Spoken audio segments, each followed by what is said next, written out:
Inside Rangers Football is brought to you by Physicians Premier.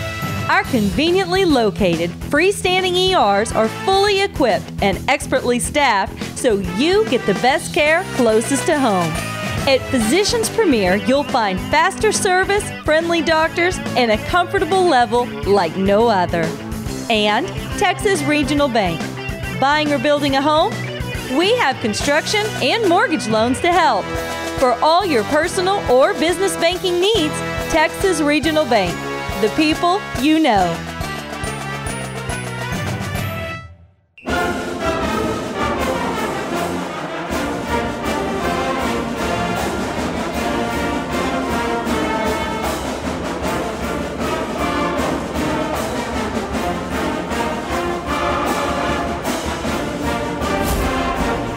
And welcome to another episode of Inside Rangers Football. I'm your host, Brant Freeman, as always, joined by Smith Valley head coach Larry Hill. The playoffs are essentially here, as there is a postseason spot on the line this Friday as Smith Valley takes on New Braunfels, and the Rangers will take with them a two-game winning streak into the game as the Rangers are coming off a 58-14 win over San Marcos from this past Friday. And coach, that is your largest margin of victory so far this season after playing in so many tight games all year long. How did it feel to play with a good cushion for majority of the game?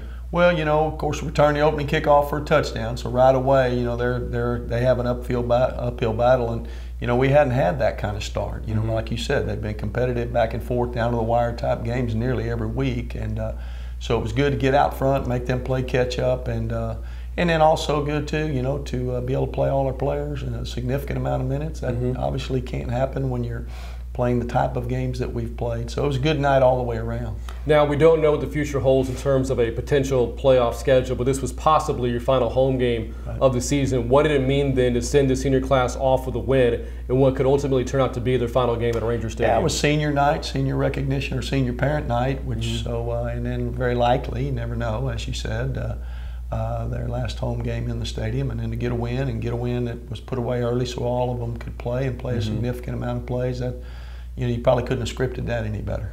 Now, looking at the play of your offense, a season-high 362 yards rushing this past Friday, averaging about 8 yards per carry, and you did this without having a single player rush for over 100 yards. How important is it to be able to spread the wealth like you did? Well, it's real important. You know, we have a multitude of backs, as you said, that had good nights, and we had one or two big runs called back for penalties. Of course, our quarterback is obviously an excellent run threat as well, and you know, the more diversified you can be, you'd like to think makes you a little bit harder to defend, because they may not be real sure where the ball's going next. Now, your defense, another solid effort, that side of the football, only giving up 14 points, but I want to focus on special teams. You were only a week removed from having a big kicking game in the win over Steele, and now this past Friday, arguably your best return game of the season. You referenced the opening kickoff back for a touchdown earlier in the show, talking about the true freshman Casey Wells. You also took a safety punt back for a score this past Friday. How well has your special teams unit been playing over the past couple of weeks? Well, I think they're improving, hopefully like the rest of our team. You know, 2 kickoff returns, as you mentioned, and we blocked a punt in the end zone and recovered it for a touchdown, and we trapped their punter for a save. So 23 points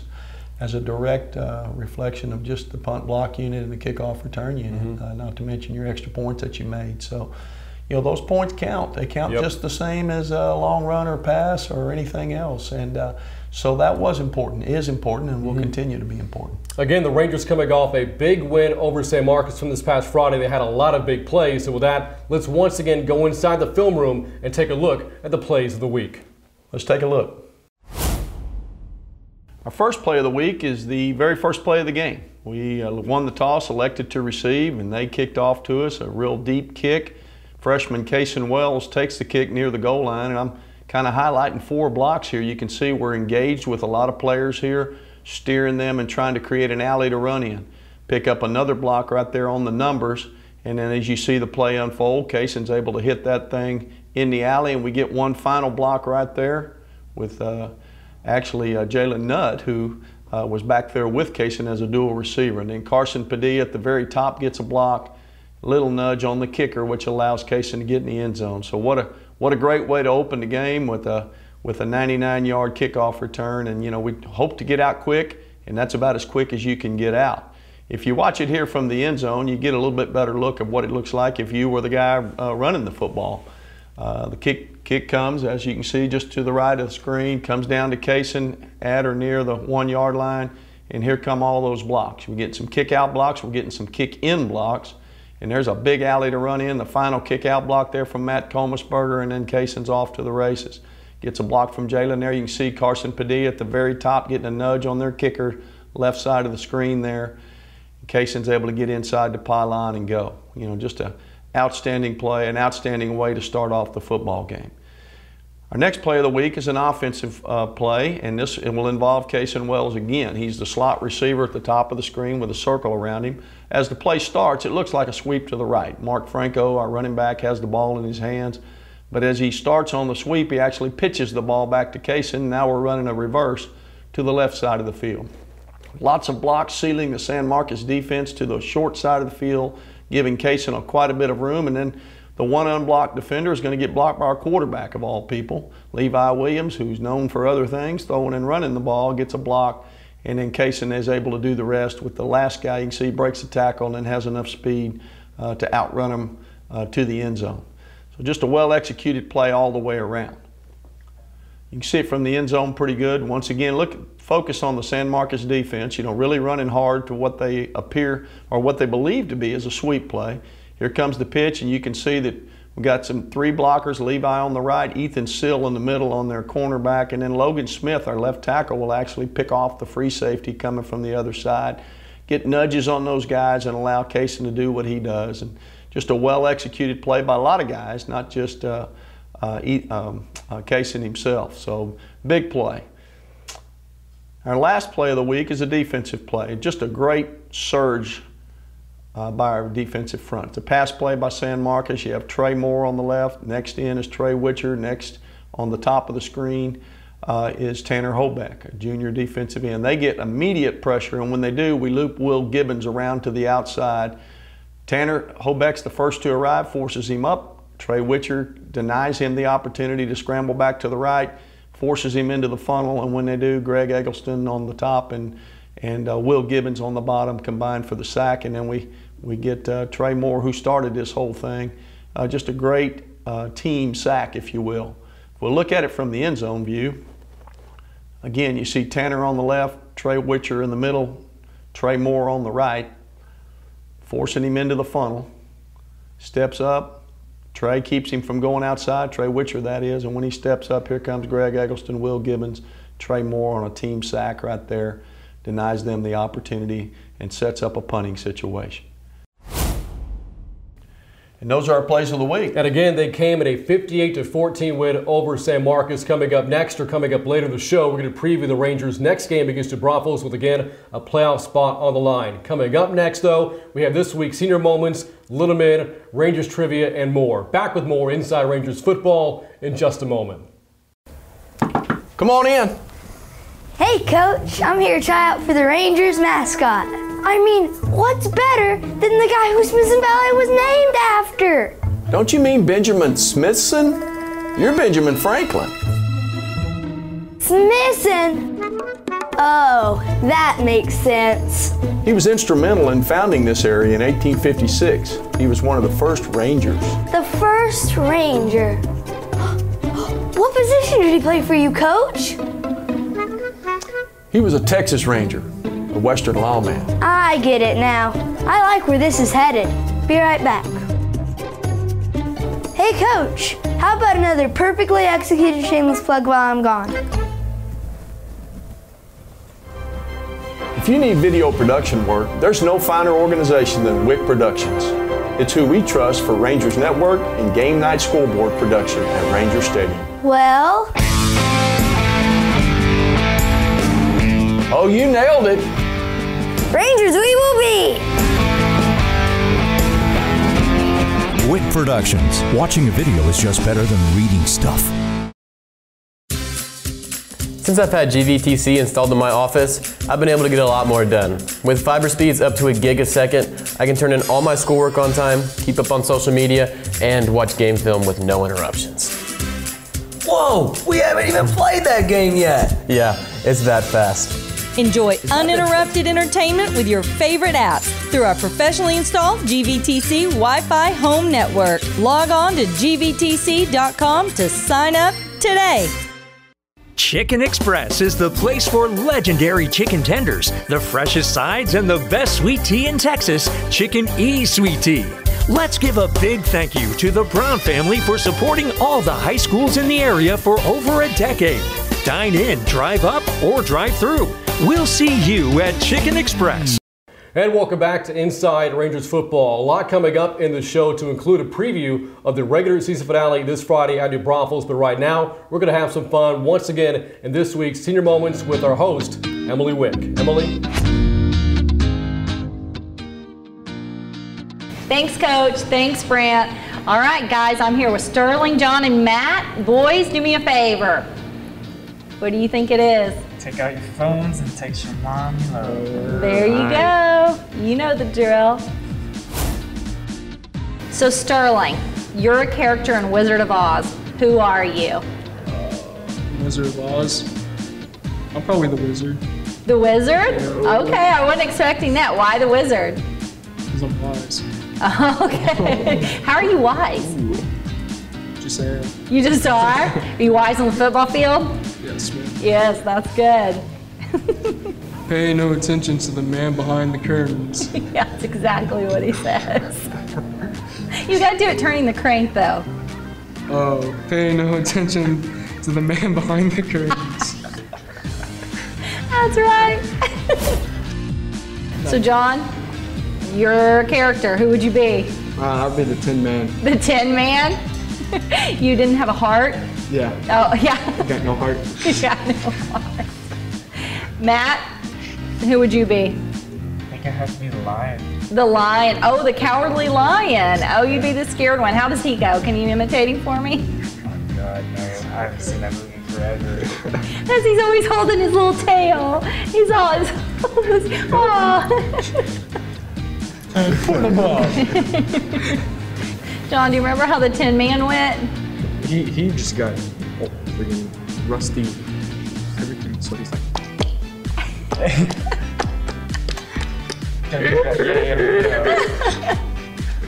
It's true.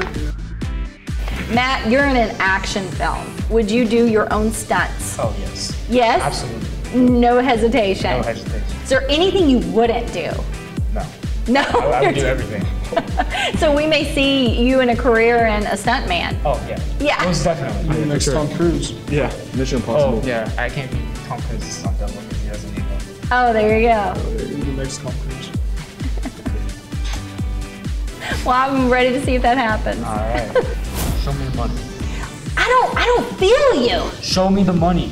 I mean, I can hardly even hear you. Show me the money! Like what? I don't feel you. Show me the money! All right, John. So you are in a superhero movie. Are you a superhero, or would you prefer to be the villain? I'd be the villain. The villain. I had a feeling you were going to say that, being the Tin Man with no heart. What villain would you, if you had to pick a villain that's in a movie now, which villain would you be? I don't know. You don't know? How would you? The Joker? Oh yeah, I would be the Joker. You would be the Joker? The Joker. I'll be the Joker. Would you be the Joker like Jack Nicholson Joker, or like Heath Ledger? Heath Ledger. Oh, he's pretty creepy. Yeah. Can you imitate that for me? I'm the Joker. Oh, you gotta say, why so serious? Oh, why so serious? Yeah. Okay, ready? Why so serious? Oh, John. So Sterling, you have a choice to either eat a small can of cat food or 2 rotten tomatoes. Which would you choose? Oh my gosh. I think I'd rather eat the rotten tomatoes, to be honest. The rotten I can't tomatoes? stand cat food. Just the smell, Just the right? smell makes me gag. But now you got to get 2 big rotten tomatoes down. I mean, yeah. Just won't look at it. Just hold your breath and just Hold go your for breath it. and pray, yeah. What if you like turn it into ketchup and then you could cheat with French fries? You might could do that, right? Yeah. Better than cat food. It is better than cat food. I have a little stray cat that I feed, and she's so cute, but I cannot give her canned cat food. So she gets canned chicken. So she's kind of spoiled. She's a stray cat, and I give her canned chicken. So yeah, it's nasty.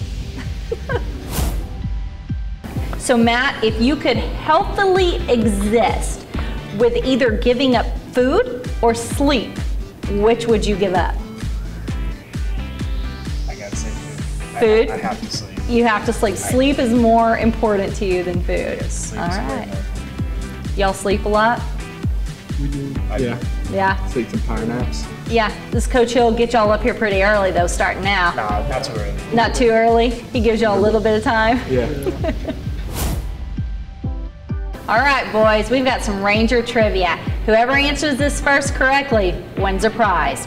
Can you name one of the 3 Ranger quarterbacks to throw for a record 5 touchdown passes in one game? Josh Atkins, Levi Williams. Josh Atkins is one. Josh Atkins twice in 2016 versus Wagner and Clements. Anyone name another one? Levi? Actually, Allen Hill. Allen Hill versus Brackenridge in 2003. A. Hill. That's right. And Garrett, she is going to be mad. Y'all might have to do some laps. Garrett Smith versus Corpus Christi King in 2013. Here you go. All right, John, well, you guessed Josh Atkins, so you win a Larry Hill football. You're welcome. I'm just going to buy one. I'm just going to buy one. Now they're jealous. Put it on eBay.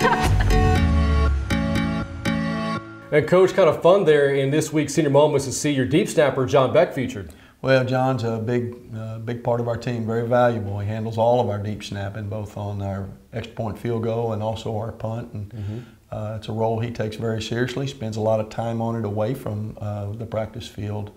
And, you know, it's good to see it pay off for him and with him performing as well as he has. So we go from a player playing a big role for Smithson Valley to this week's Little Men. Let's take a look. One of the phrases you hear now on television oftentimes in a football game is what's called a back shoulder throw. And a lot of people don't know exactly what that means, but here at Smithson Valley it's been an effective play for us really 15, 16 years, going back quite a while. But we call that a jack route, J-A-C-K, a jack route. We're going to take the defender deep, purposely underthrow the ball, and be able to turn and catch it before the defender can react back.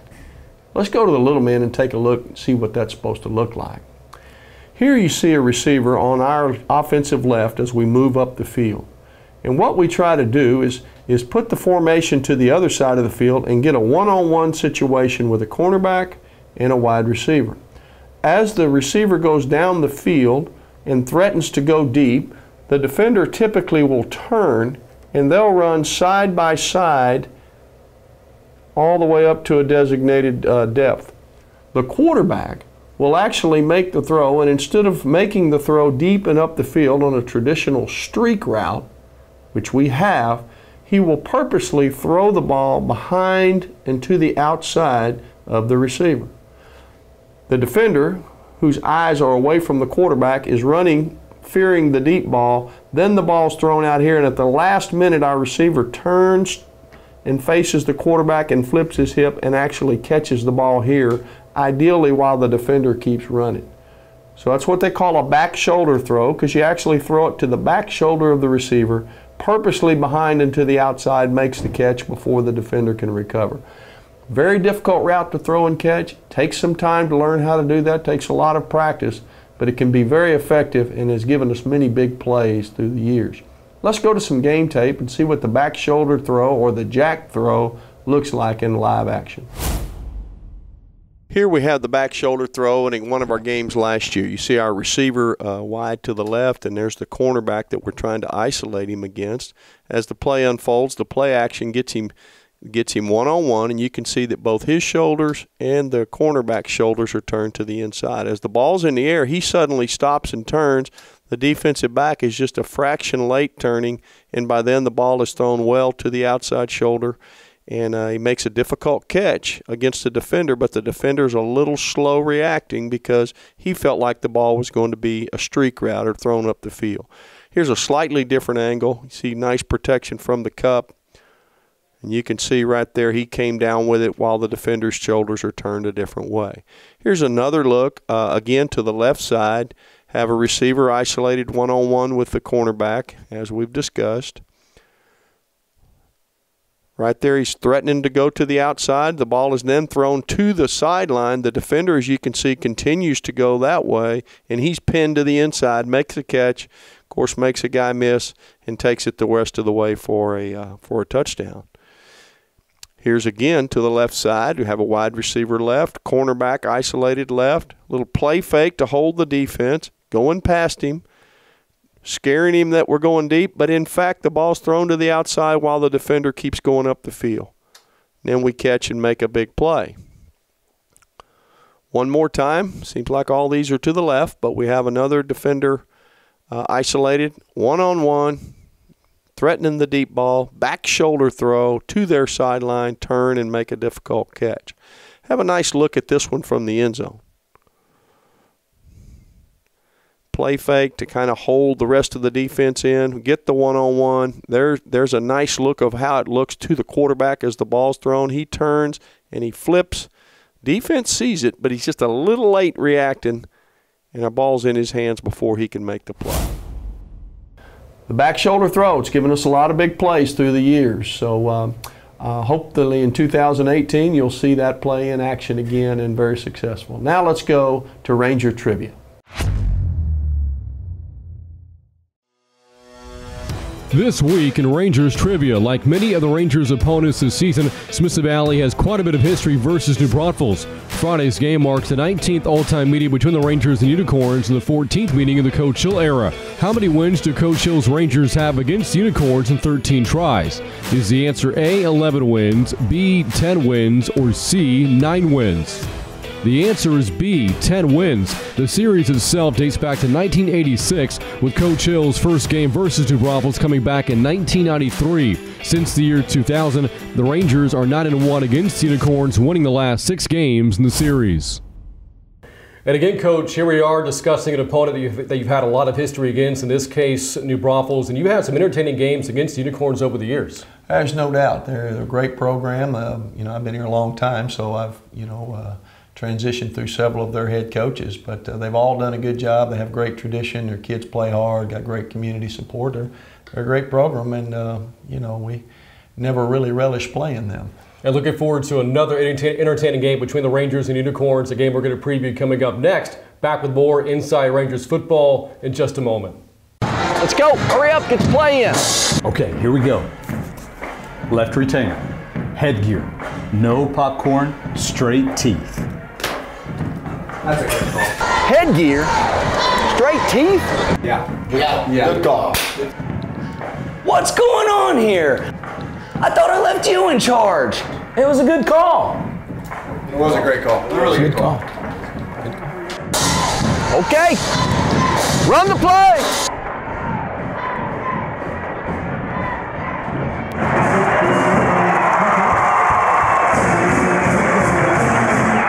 Smoky Mo's is great. You can feed a whole bunch of people on a little bit of money. It's perfect for Friday nights.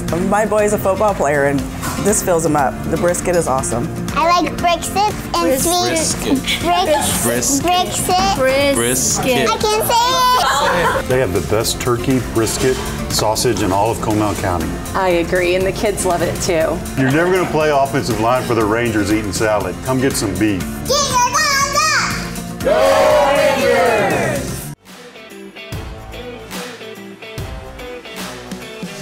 Smithson Valley takes the New Braunfels this Friday. The Unicorns, like the Rangers, come into this game winners of 2 straight. The Unicorns this past week, a big road win at Clemens again this past Friday. Coach, what makes New Braunfels such a worthy opponent? Well, they're very diverse on offense. Do a great job of, with the running game and mixing short passes with it, and have the ability to strike up the field. you don't really know what's coming next. You know, you've got to be solid against every phase, every play. And then defensively, they've been really good all year. You know, their front is as active and as good against the run as anyone you'll play. Keep things in front of them with their secondary. Their safeties are excellent tacklers, and so, you know, no real weakness, unfortunately. Now let's focus on the offense. Peyton Driggers has been the quarterback the past couple of ball games. Again, both wins for New Braunfels, taking over for the injured Trey Johns. And he's played really good football over the past couple of weeks and also has a lot of weapons to throw the ball to. New Braunfels likes to spread the ball on offense. There's no doubt. As I mentioned earlier, you know, is he going to throw it? Is he going to run it? Is he going to hand it off? Their good running back is healthy and back now, and we know what a downhill threat and presence he can be. Or are they going to flip that ball out to those receivers in that short? They do a great job with their short game, and then when you try to lean on it, they'll go over the top. So got a work cut out for us. Yeah, the running back, Piale Thomas, had 2 rushing scores this past week in the win over the Buffaloes. Looking at New Braunfels' defense, pretty solid play so far this year. They run out of a 3-4 defensive scheme, 12 sacks, 11 turnovers so far this season. 6 of them have come during this 2-game winning streak alone. What makes New Braunfels' defense so disruptive? Well, I think they're just so sound. You know, they take care of every gap. They do a great job of forcing the ball away from where you want to run it and then divert it elsewhere where they've got people waiting. You know, well coached, good players in those positions, and they play very fast. And so, you know, you're not going to get them on something. You know, we'll catch them out of position here, or we'll do this, and they'll be shorthanded there. You're just going to have to execute. They force you to do that. Given the stakes of the game with, again, a playoff spot on the line, the history the two schools have with one another, and the proximity of the two campuses, what kind of atmosphere are you expected to see out there on Friday night? Well, it'll be a great night for football. It'll have a playoff atmosphere. As you mentioned, it's got implications for both teams. So certainly from that aspect, that's exactly what you'll get. And you know, hopefully we get good weather, a good night for football, hopefully a good performance by the Rangers. And Coach, what do you see being the biggest keys to Friday's game? Well, I think we're going to probably have to get some takeaways, and then, you know, I think we'll have to take care of the ball ourselves. Turnover battle's always big, and then do something in the kicking game to make a difference, because you know, they are sound, as I mentioned. I don't think we're going to get them out of position or get them doing something that just big blunder that suddenly gives us the game. That's not going to happen. So little subtle things like, you know, cutting down on penalties, taking care of the ball, and then doing something in kicking game that suddenly can swing the game in your favor. All right, Coach, best of luck on Friday. All right, thank you, Brant. Again, it is Smith Valley versus New Braunfels with the playoff spot on the line. Kickoff is at 7:30 from Unicorn Stadium. We'll have live coverage available for you right here on the Rangers Network. For Smith Valley head coach Larry Hill, I'm Brant Freeman. This has been Inside Rangers Football. Thanks as always for watching, and we'll see you next time.